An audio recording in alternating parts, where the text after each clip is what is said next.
morning, everyone.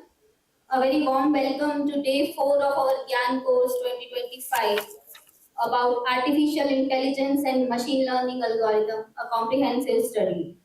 We hope you all are having a wonderful learning experience in the past 3 days where we have explored various areas about artificial intelligence, machine learning, deep learning, large language models, and so on. Let us gear up yet another day of knowledge sharing and deep insights. Our first session of the day will be conducted by Professor Anu Gokhale. She will be leading us into a discussion on mechanisms for continuous assessment of AI outcomes and how to apply them in various research works. Let us welcome Professor Anu Gokhale with a big round of applause. Thank you. Thank you.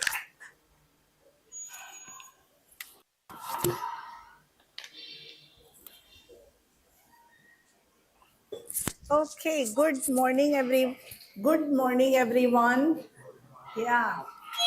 This is day 4 of the workshop. So almost near the finish line. And tomorrow will be your test. So this is the last day of actual content per se. So we are having 2 lectures in the morning followed by a lunch break and then 2 lectures after that. So lecture 13 talks about continuous assessment of AI outcomes and how to apply in various research works.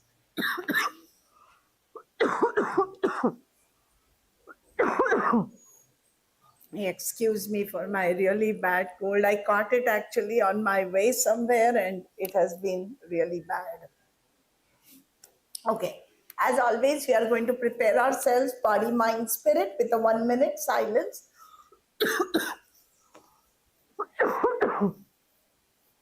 Followed by an overview of AI outcomes, continuous assessment of AI outcomes, how to apply continuous assessment of AI outcomes, use cases for various sectors. I thought the best way to show applications is to have use cases for different sectors.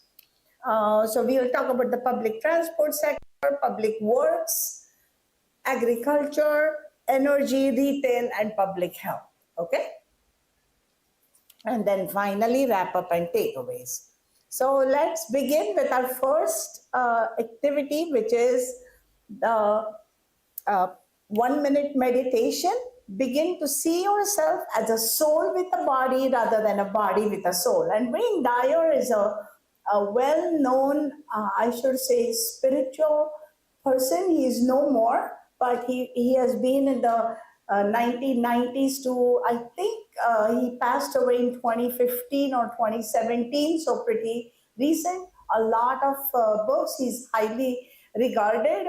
Many of his books are online, available to read online.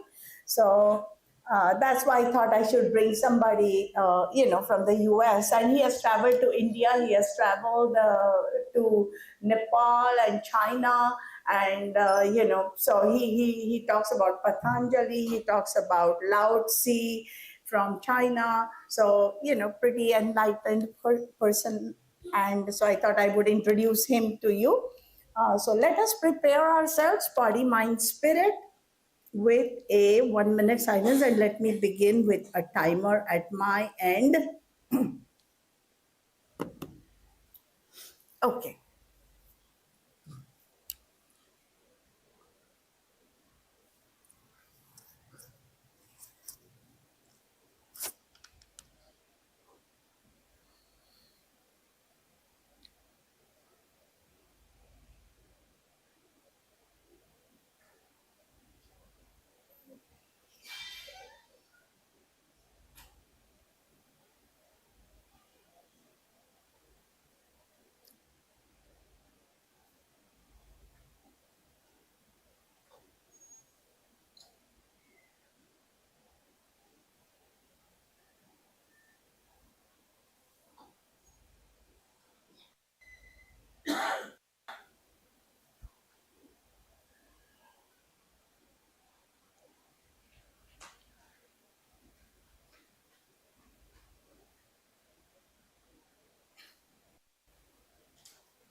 Okay, so let's begin with an overview of AI outcomes. You may remember that that's what we did in the yesterday morning. We talked about AI outcomes, correct? What were the different types of AI outcomes? Oh, yeah, sorry. What were the different types of AI outcomes that we talked about? Anybody from the audience? There were two separate, each lecture focused on one and then the other. What were those two broad categories? Perfect, perfect. Scientific metrics and then societal impact. So those are AI outcomes. Now we are going to talk about continuous assessment after that. Okay, so let's do an overview of the AI outcomes, positive or desirable. What are some positive or desirable outcomes of AI? Increased efficiency. Chatbots for routine information like bank balance or something like that, that you don't need somebody to tell you. It can access directly your account, tell you what it is, what was the latest transaction, whatever that may be. Quick search responses, if you need, rather than have somebody else look up something, you can web log in to your, like, basically check in online for any flights, for anything else, stuff like that. Automation of tasks, predictive maintenance and repair of equipment. AI learns from history, because if something, let's say, of particular part in a manufacturing plant, it breaks down every 2 months because because of the wear and tear, then it's going to say, hey, I noticed this part needs to be replaced more often than something else. So that predictive maintenance can be useful with AI, which would actually pinpoint what it is that needs to be addressed. Automated product recommendations based on personal history. Now, personal history could be a preference for particular brands, a preference for a particular style of clothing, whatever that may be. It's going to make recommendations based on what somebody prefers more green, or like environmentally safe, then it's going to make recommendation of those particular products. Improve decision making, putting resources to good use, like police deployment, public transport. We will talk a few about, definitely, about the public transport as a use case. But police deployment, and many times we see police are at least this happens in everywhere, actually, all over the world, where police may be there, but then there's a lot of activity in some other place, and there's a scarcity of police in some other place. So then that kind of, oh, this is more where the resources are needed, this is where less resources are needed, and that kind of distribution is important. Job search, editing resume or cover letter. How many of you have tried uploading your resume, for example, to one of the AI portals, and then getting some feedback on what? Yes, very good. And your cover letter as well. Okay, excellent. Okay. So that's a common, that's a beneficial, a positive, desirable outcome of AI. Travel, places, what to see, what to do, etc., etc. Okay, it's going to point you out to what's popular, based on your preferences, stuff like that. Okay, there are some negative or undesirable outcomes of AI. Job displacement, and I only mentioned one of them. 30% of software is written by AI, but there's a lot more of job displacement happening due to AI. For example, when we talk about, oh, somebody, you get your bank balance immediately through a portal, which means that person who was actually accessing your account, greeting you when you call the bank, giving you that information, that job is gone, right? Okay, so those kinds of jobs where a lot of checking, calling. Nowadays, if you call one of the airlines, you are definitely going to get recorded message and say, oh, dial one, and then you'll still get more AI type of bot speaking with you. To get to a real agent, it's a challenge, basically, correct? So previously, there were many more jobs like that where agents will come online, talk with you, and it feels good because you can immediately explain what your query is, what your need is, so on and so forth.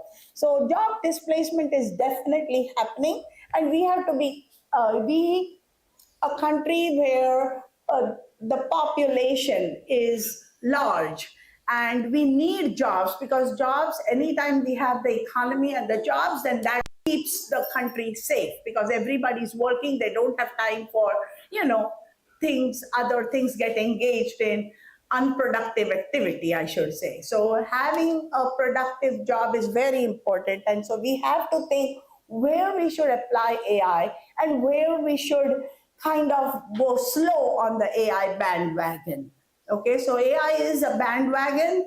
Basically, you want to do everything with AI now, but is that the wise choice for every little thing? Is my question.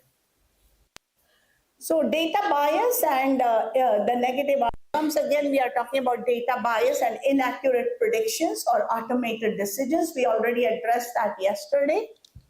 In criminal justice, where there can be maybe one of you, if familiar, anybody familiar, if algorithms are used in courts here in India. I tried to look online and I didn't get any information on that. So algorithms are not used in the criminal justice system in India. Okay, they are lie detector, right? Lie detector has been around for a long time, right?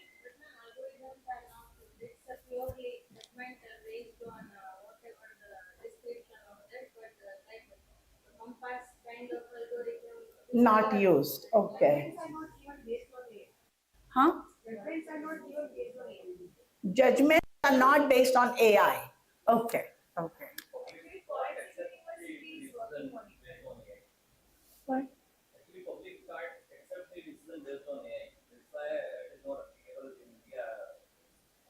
Because public will not accept. Okay. Okay. Okay.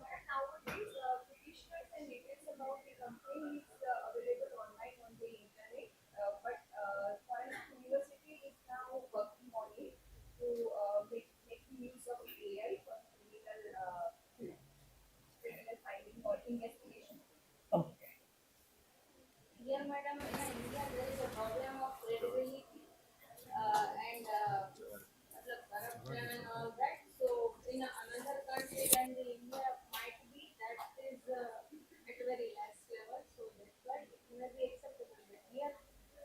Okay.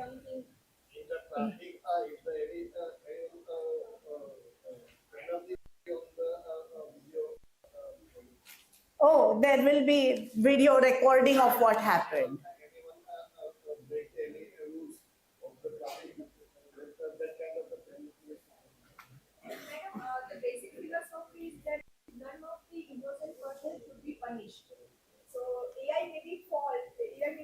Correct. Correct. Right. Yeah. Absolutely. And that should be like, maybe a criminal can be let go, but we have to err on the side of, yeah. Very good. So really this doesn't apply then, unless it's forensics is a little different than criminal justice, because forensics is more for investigation and there we can use technology. But for criminal justice is like decision making and prediction, and that's where AI is not used from what you're telling me. And I couldn't find any evidence either. That's why I asked. I did some research.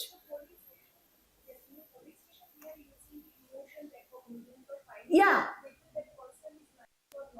Okay.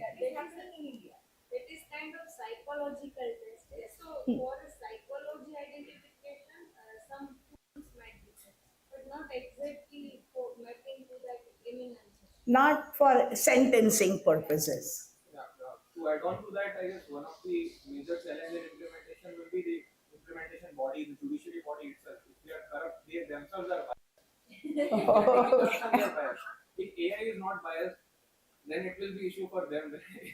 Got it.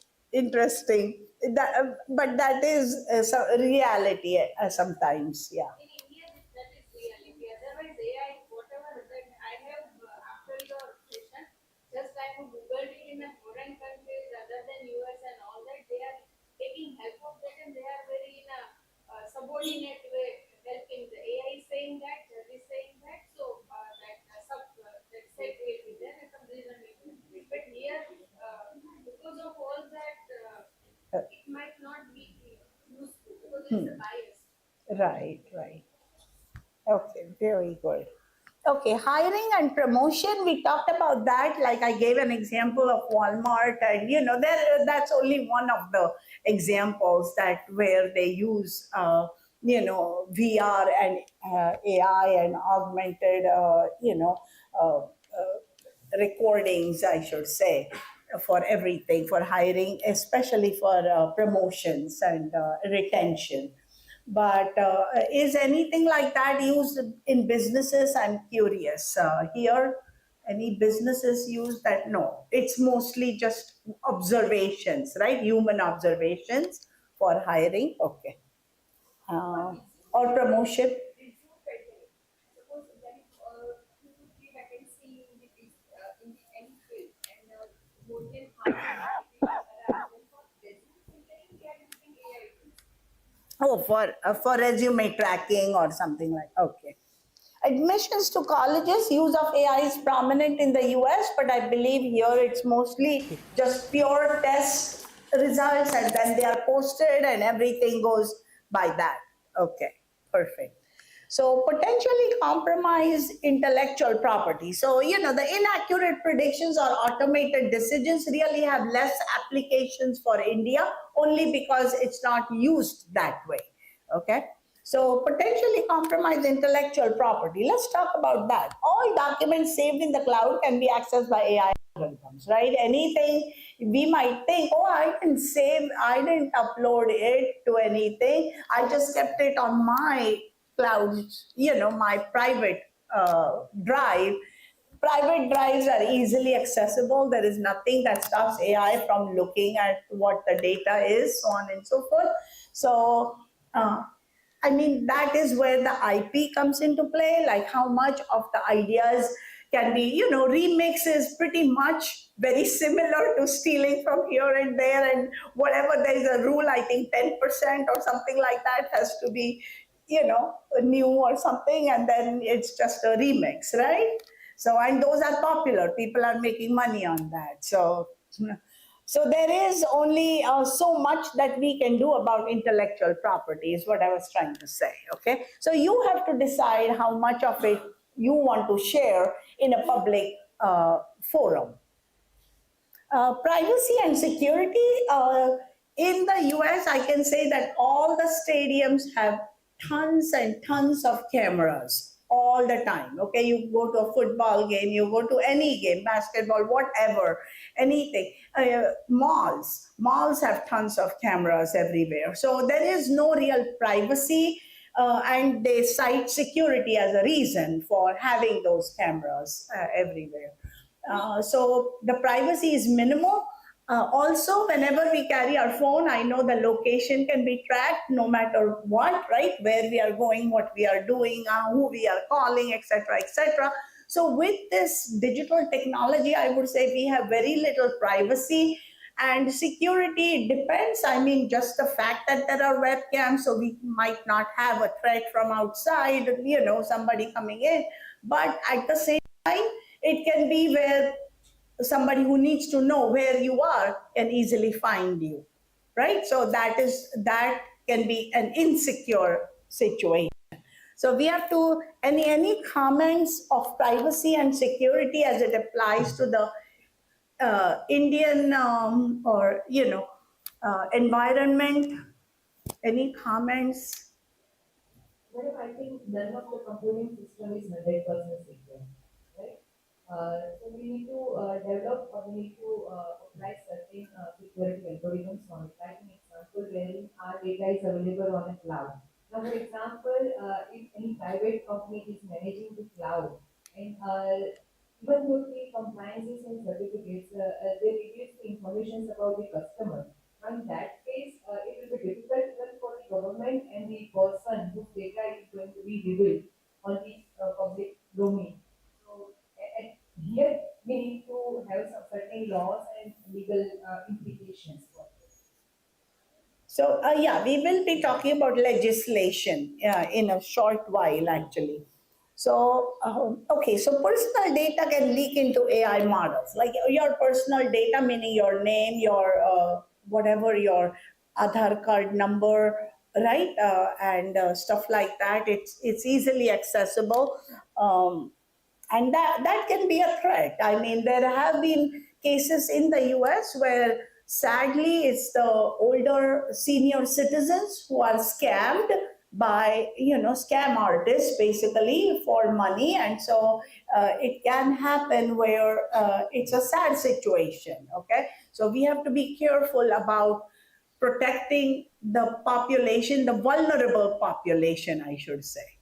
Okay, so whatever apps you develop, whatever you see happening in society, it is our job to be aware of, hey, is this safe for everybody? Or is there something I can do as my part of the social service of protecting the community and the vulnerable among us? Okay. So we talked about now we talk about continuous assessment of AI. We just had an overview of AI outcomes. Let's talk about the framework for continuous assessment. Okay.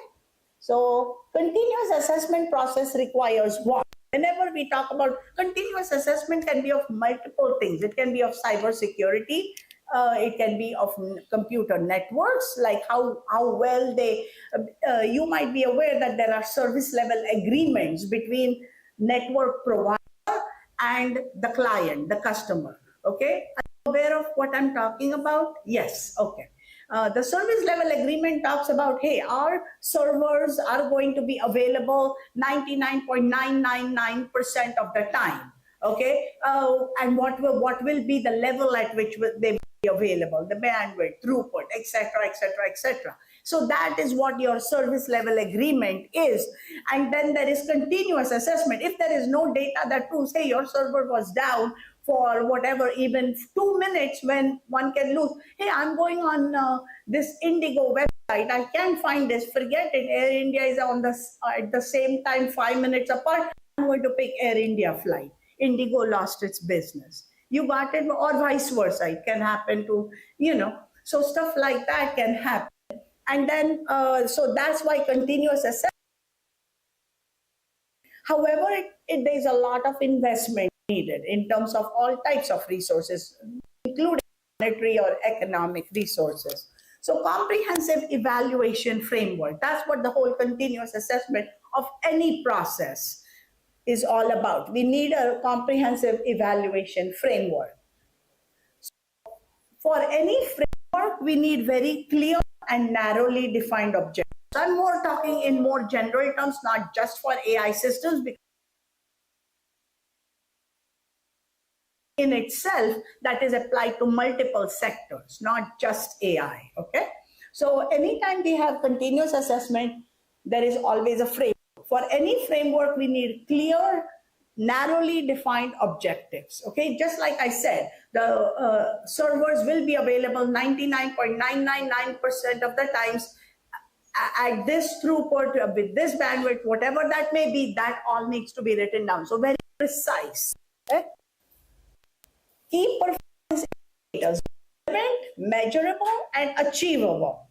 Measurable, yes. Achievable, these are two different things, is what I'm trying to say. And relevant, if for one thing and we are talking about something else, that is not going to be useful. So KPIs are very important. Many of you are familiar with, if you have been working in business, then you're familiar with KPIs, as they are called frequently.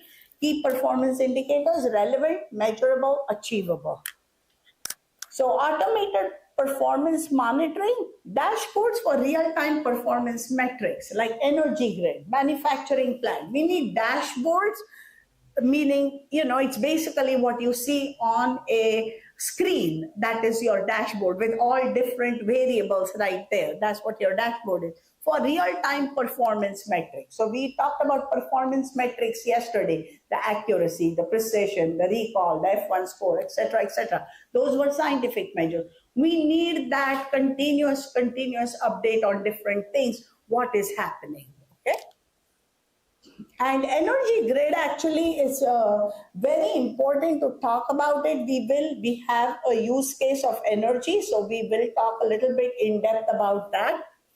Ongoing user feedback for integration into the AI model. That's very important because unless the AI model knows that whether it's doing the right thing, it is just keep doing what it's doing. And if it's doing something not right, then it needs to know that. So that ongoing user feedback is very critical. And so that has to be into that continuous assessment process. Okay, so continuously there has to be some user feedback coming in as to how the process or the model is working. Collect new relevant data for retraining the AI model. We talked about data drift yesterday, right? Where the data can become outdated. So continuously we need to update and bring in new relevant data for retraining the AI model. Regularly revisit KPIs, which are the key performance indicators, to align with evolving business needs. Now, yesterday, the KPI, one of them may be, how well are we, maybe take example of chain, for example, then how are we greeting when they come in, or how well are the rooms appointed, anything like that. And today the KPI might be something different. Is the Wi-Fi working in every room? Previously, maybe that wasn't so much of an issue. Today is the Wi-Fi. Are there ports for every type of device, right? That is important. So it's more, are we technologically preparing for the new market as compared to the old? So monitor model drift, performance degradation over time. Anytime we call the data drift, model drift, it's really the degradation in performance. That's what it is, okay? So that drift always, anytime you see the word drift, it always talks about some type of degradation in performance. Okay, so slide 2. Continuous assessment process, we are talking about what are its requirements, right? So quantitative assessments, we talked about these yesterday to improve efficiency, accuracy, precision, recall, return on investment, so on and so forth. Qualitative assessments, those were the fairness, explainability, and so on and so forth. And for that, we need expert reviews. So how do we measure whether something is, fair? For fairness, we need an expert to come in and say whether this particular algorithm is fair or not, okay? So that would be our qualitative assessment. And stakeholder feedback on AI performance. Anytime an AI product is used, whoever it is used for needs to be consulted on, hey, is this useful to you? Can anyone give an example of an AI product used in India that has been a success or maybe not been a success? Either way. Any AI product introduced recently in the last 2 years, 3 years maximum, that where you can say, oh, nothing for rural areas or nothing for urban either, no AI product that you can think of that was used, that was introduced? That's okay. If you think of it later, bring it up, okay? So governance framework is very important. What is governance framework? That has to be, governance is nothing but what government do. Okay, governance and government, they are basically, governments govern, as they say, okay? So governance is the governance framework is how are you going to govern, how are you going to administer, how are you going to manage something? That's what governance framework is. So for that, what do you need? Periodic audits and checks to ensure AI is compliant and accountable. So a big factor of it is accountability. Later on, I have a little video you will see when we talk about legislation, okay? It is about accountability, businesses being held accountable for their AI portal, Okay. Culture of continuous improvement. Why do I call it a culture? Because continuous improvement is great on paper. We write, oh, continuous learning, right? I mean, it's common for us to say, oh, continuous learning, we are basically learners for life, right? Lifelong learning. We talk about that. But is it actually being done? Are we actually updating the curriculum that we teach? Okay, the content that we teach. Even if the curriculum, like the curriculum, at least in the US, it takes at least 1 to 2 years to get a new updated course go across. So we, rather than do that, we do that every 3 to 5 years. But in the meantime, we are continuously updating the content. So then 3 years from now, we can say, hey, look, we need to update all this. We have been doing this for the last 3 years. So this course should be called by this name for this reason. Okay, so that kind of thing. How the reason I'm talking about education is because most of the audience here is participants here are faculty or in some way related to academics. So culture of continuous improvement applies to each one of us in the work that we do and in the work that we expect from others. Okay, so continuous improvement from students. The students one time, attained great marks on the test, done. It's not like that. Here is the person continuing to produce and apply themselves. Am I doing what I need to do? Not for my own benefit, but even for the benefit, because maybe there is no measure of how well the teacher is, I'm not sure. But, bringing in new content into the classroom, so on and so forth, maybe finding new labs to do something, new simulations for what are we doing for continuous improvement is my question that, I would ask myself all the time. Okay.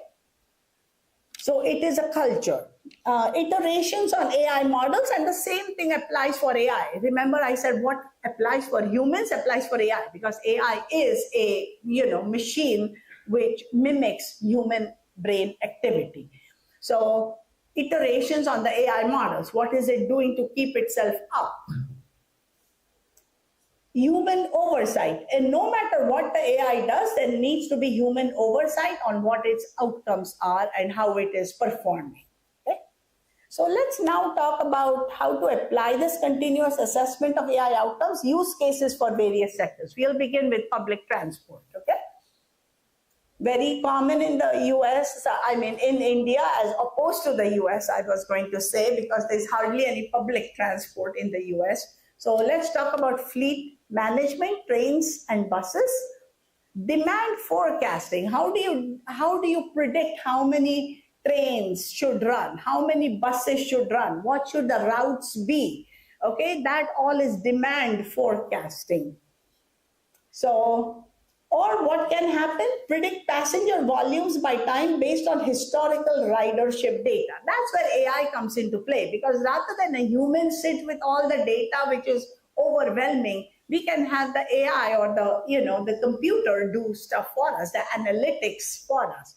So that data analytics of when do we have the rush hour? What is the rush hour? And we have anecdotal things like I hear in Ahmedabad 7 to 9 p.m. Oh my God, all roads are busy. Okay, but are they really all roads? Are there some roads that are still empty, and can we change something? Okay, is the question.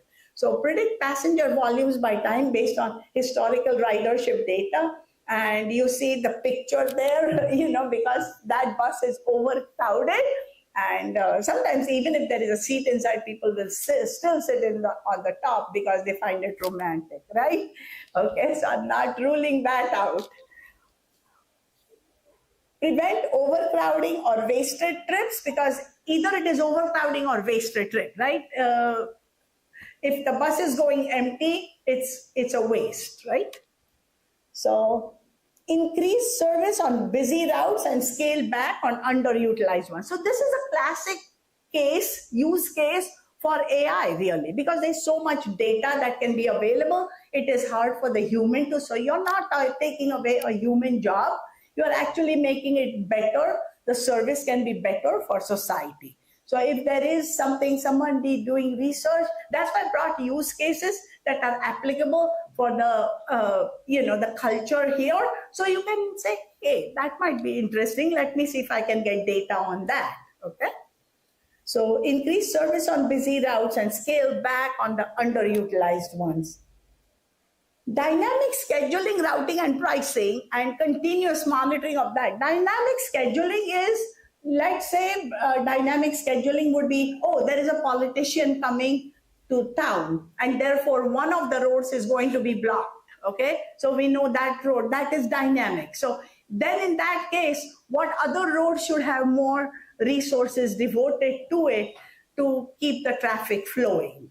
Okay, so that would be dynamic scheduling, routing, and then pricing. Pricing, do we want to provide incentives for people to ride in the public transport when there is less rush? So do we want to say, oh, if you go between 11 a.m. to 3 p.m., your ticket will automatically be half or something minimal, okay? So we encourage ridership. So people who are not really bound to go at 10 and come back at 5, they might say, hey, that might not be a bad idea. I'll try to go, I'll switch around. So, who have that opportunity. So is that a possibility? I'm simply asking questions and raising. It is for you to decide what is applicable to your environment. Monitor weather-related disruptions in service. Of course, there is rain, there is something else, so monitoring that.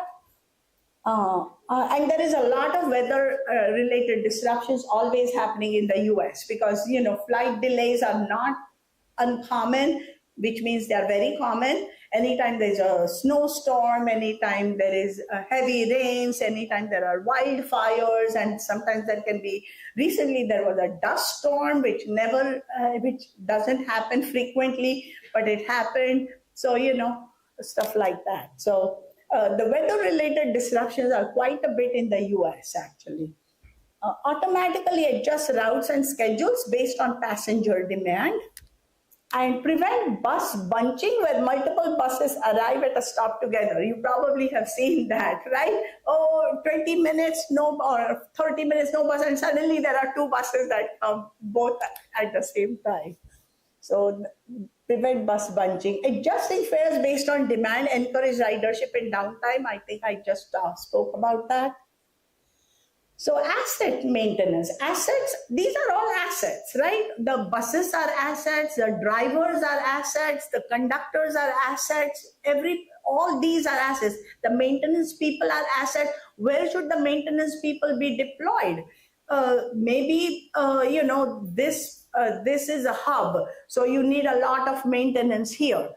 And then less in the rural part. But if the rural part, the bus is broken, then it takes a while to go from, should you post somebody in the outskirts who can at least address 50 kilometers distance in the rural part is what I'm asking. Maybe, something like that. You can think about, you can come up with your own creative ways of handling things is what I'm trying to say. And that can make for a quality paper. Any paper that provides a solution to a problem is considered a quality paper, right? Because you are thinking, you are proposing something. Maybe you can have a small study if they'll let you. Can we just, do something in this field, and then maybe, you can get an opportunity to implement asset maintenance, inventory tracking, AI-equipped drones. We were talking about drones and cameras. Like, drones are quite inexpensive, right? Nowadays, they are not that expensive.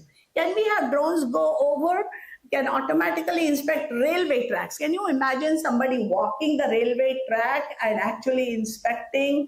It is hard work, right? So that person can use a drone for, whatever miles and get the data and then work on that data. So could that be a solution? Can automatically inspect railway tracks and overhead power lines for defects and also avoid collisions, correct?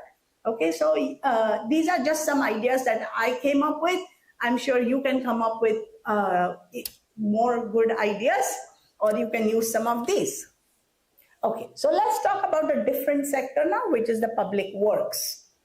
Okay, so use cases AI for public works sector, urban development of public facilities and event planning. Anytime your parks contribute substantially to a city's livability. So that's a public facility, right? Any kind of a park is a public facility.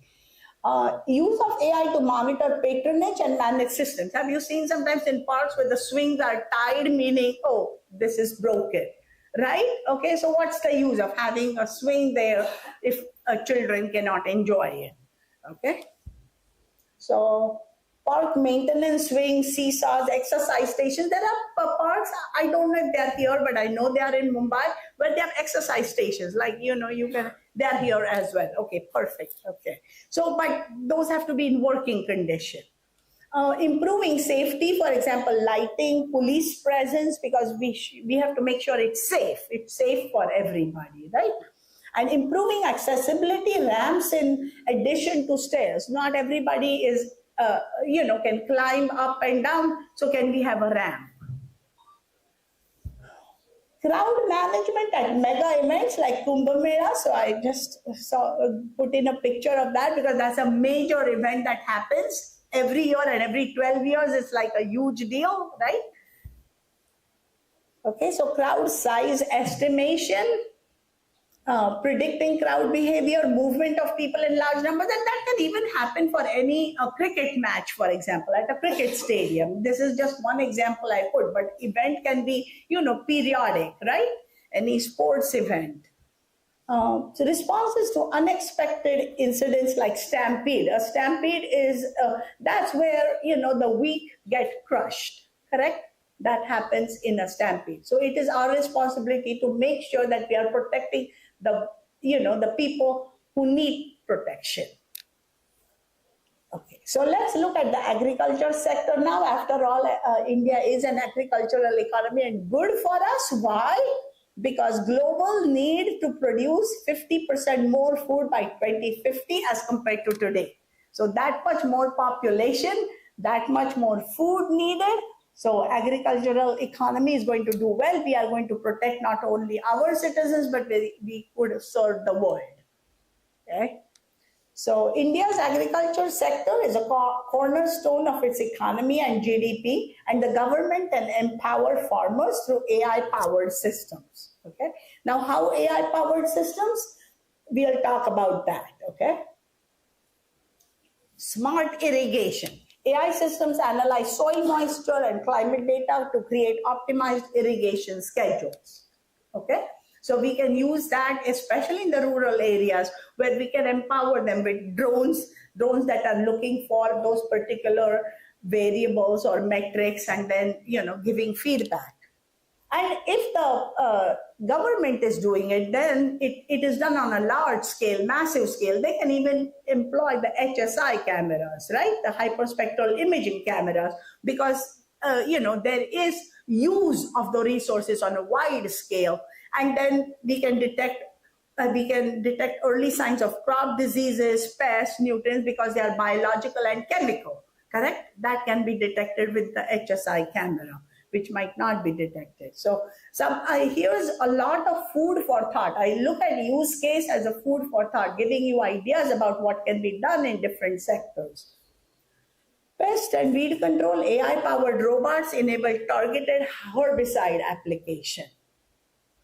A prediction of crop prices to inform sowing practices. A lot of times farmers will sow and then later realize, oh my God, I have all this yield, good yield, but I cannot sell at a good competitive price. Correct? It can happen because there was yield everywhere. All the prices went down because more production, price goes down. So can the government kind of have some estimate, or can the government provide a program where they can buy, store, and then provide some mechanism for later? It is up to us, up to the youth of this country to come up with solutions for situations. Okay, let me share a video now with you, which is how a struggling farmer in the US whose family has farmed cotton. This is in Texas, okay? Texas state of the US, which is southern, central, south. has farmed cotton for 4 generations, gave up growing cotton because of losses incurred for over 3 years. So over 3 years, no profit. He said, what can I do? Then created a solar farm and opted for sheep grazing. Farmers can also rent out sheep as lawnmowers for solar farms. This video is 2 minutes and 40 seconds. So I'm just going to go to it. I think I have it in Firefox here. Are we ready, team? Texas is not only the top oil and gas producing state in the country, it's also among the nation's top solar energy producers. The solar farm boom in the Lone Star State has created thousands of jobs and unique opportunities. Here's Janet Chanley with tonight's Eye on America. And this is the best thing I've ever done. In a dusty Texas field, Jack Green surveys his new crop. Sheep. Did you ever think this would be your industry? Never in my wildest dreams did I imagine that I would be a shepherd. The Green family had farmed cotton for generations until 2 years ago when they gave it up for good. When did it hit you had to get out of that? After about 3 or 4 years of just not making any progress, just not even breaking even every year. I mean, we were losing money and that debt was rolling over, adding to it every year. So I had to look at doing something different. I had to think outside the box.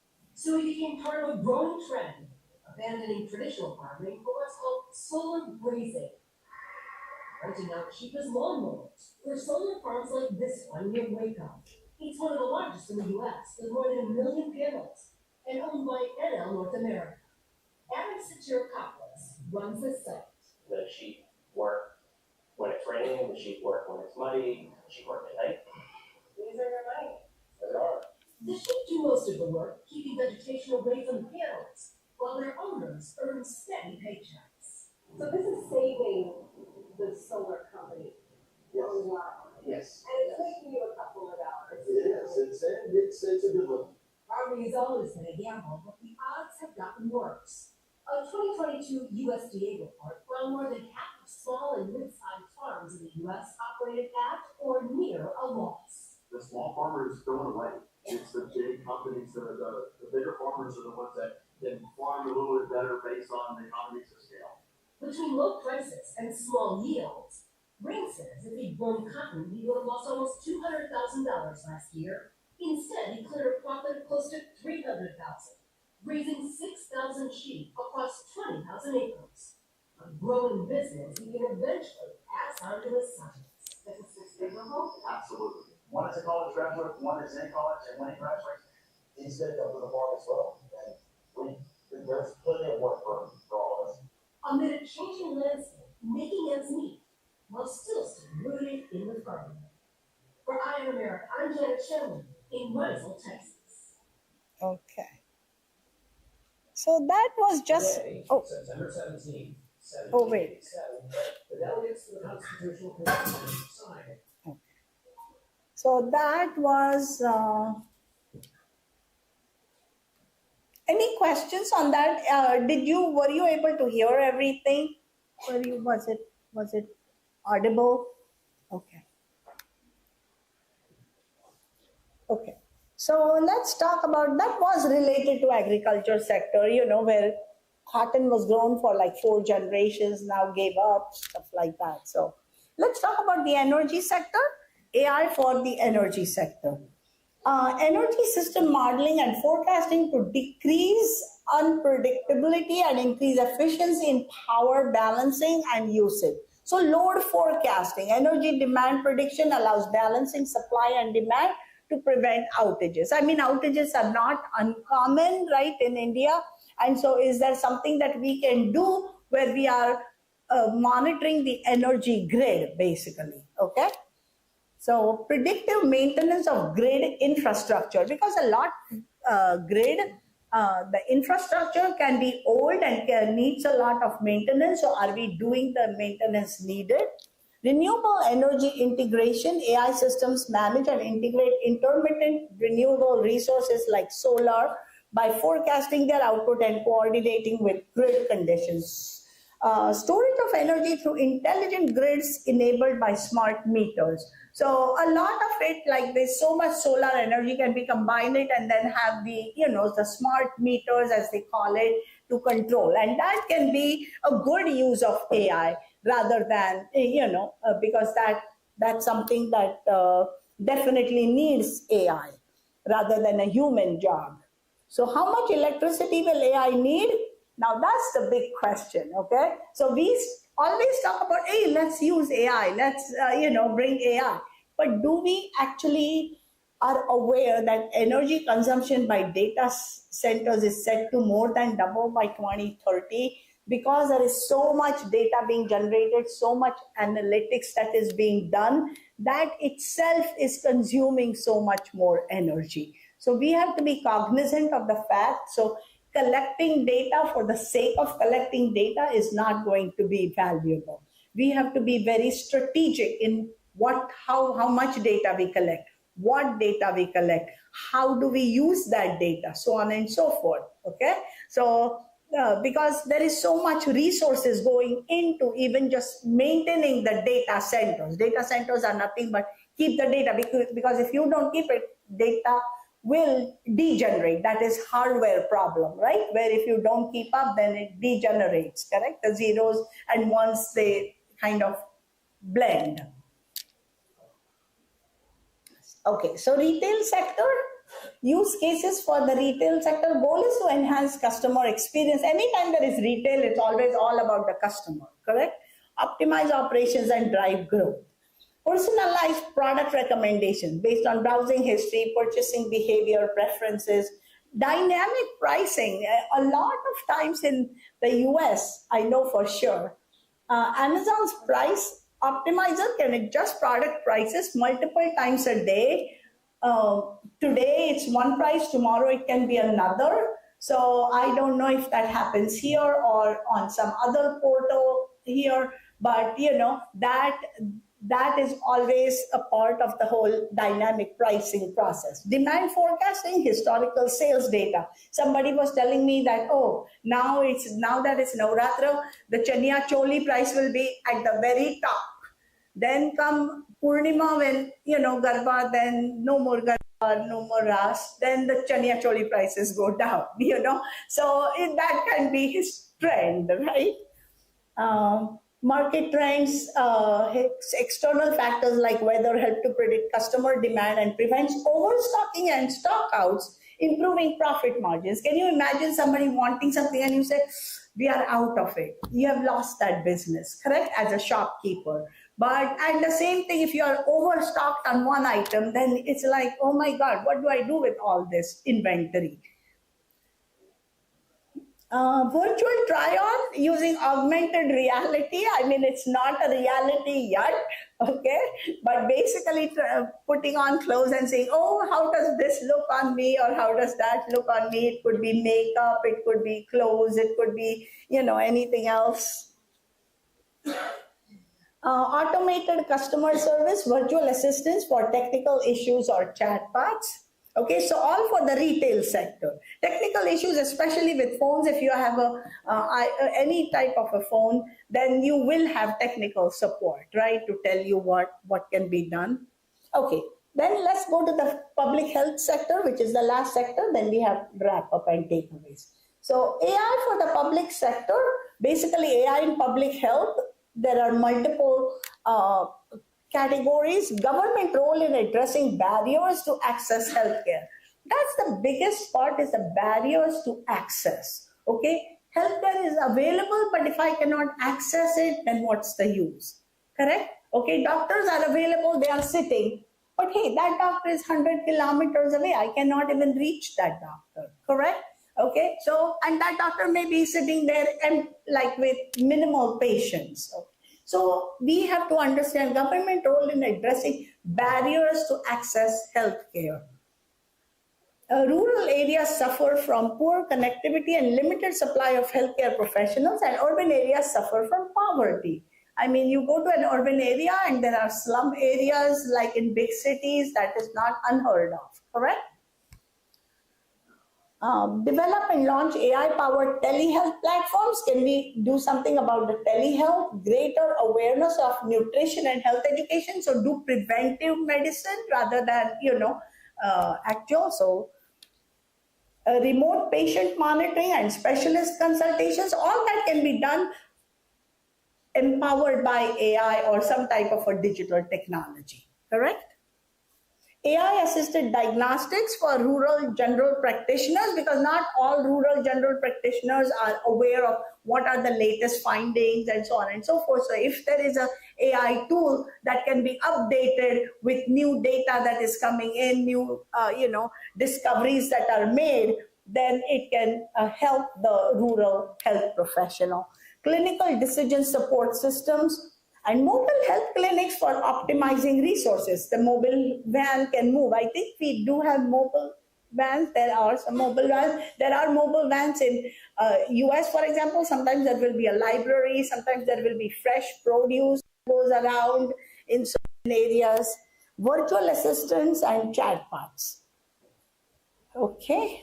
Anything that this is harnessing AI for health, and this is a World Health Organization WHO video. So we'll just go to that one.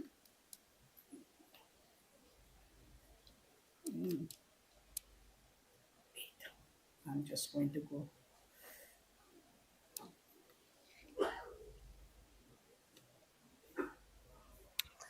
Are we ready for the video? 1 second. Let me play this, then I'll address your question. The world is talking about artificial intelligence.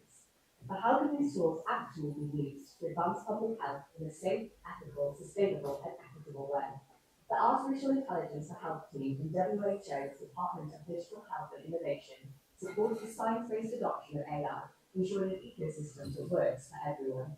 As part of this effort, WHO, in collaboration with the International Telecommunications Union and the World Intellectual Property Organization, established a global initiative on AI for health. Artificial intelligence is already playing a role in diagnosis, clinical care, and disease surveillance all over the world. But its potential in health is huge. New technologies could accelerate drug development, outbreak prediction, and cancer research, on top of countless other personalized healthcare applications. However, as AI evolves rapidly, regulatory frameworks can struggle to keep pace. WHO is actively working with experts and member states to develop and implement guidance on governance, ethical standards regulations, and other foundational areas. It is vital to address emerging opportunities and challenges in order to safeguard public health and to foster trust in the geniuses of AI. WHO's approach to artificial intelligence centers around three pillars. First, enabling member states to establish robust standards, governance, policies, and guidelines on AI health, emphasizing science-based adoption and ensuring trust. Let me just pause and understand what is the application of WHO or the World Health Organization in India. Anybody heard about it? Anybody knows if they do any work here? I wasn't aware. They did say they did, but maybe not so much in all over India. Maybe in certain parts, some pockets. Yeah, they are doing the work in some of the small healthcare center. They are providing a nutrition tablet. They are going to give jobs for the polio, some vaccination. Okay. So some kind of assessment, health assessment to the rural area. So all that stuff, some tablets related to iron and calcium, they are distributing. So this kind of work they are doing, and polio drops and everything that has been given by the WHO in association with the government of India. Okay, got it. So more vaccinations and more preventive kind of measures. Okay, great. And I can And give you... they are working for the child and woman development. Oh, They are okay. working with the Child and Women Development Department of the government of Gujarat mainly. So they are working with the government here. Okay, and then they... Yeah, go ahead. Yeah. Both. Yeah, you had a question.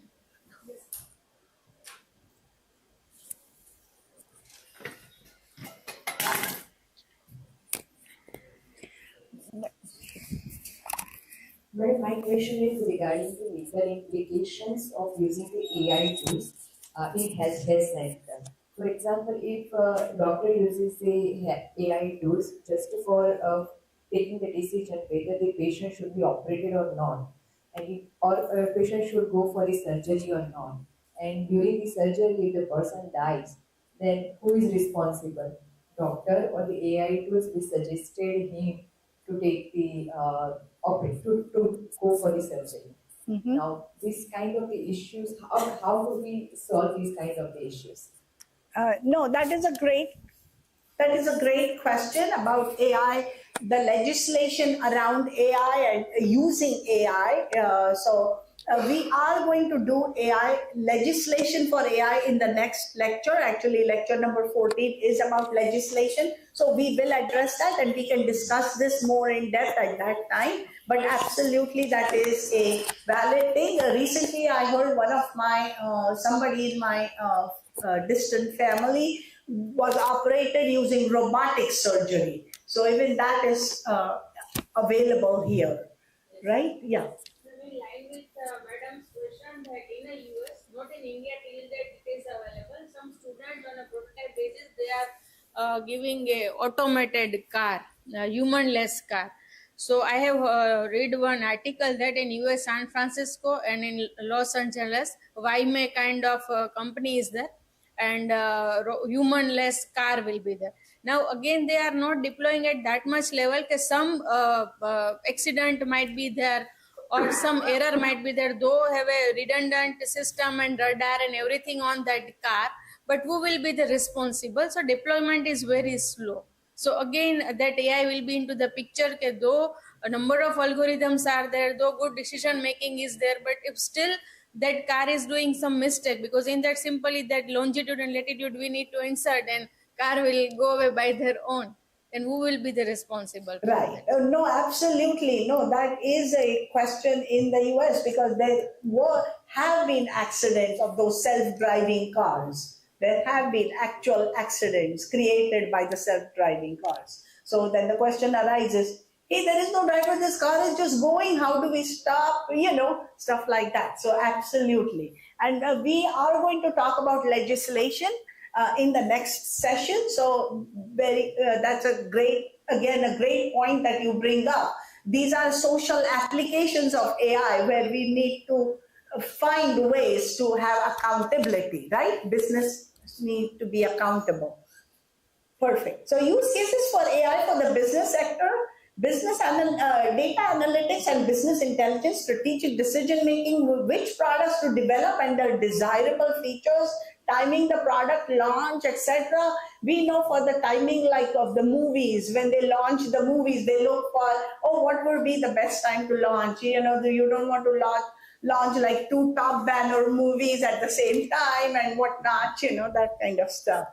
So cybersecurity detect vulnerabilities and take remedial measures to minimize exposure to sensitive data.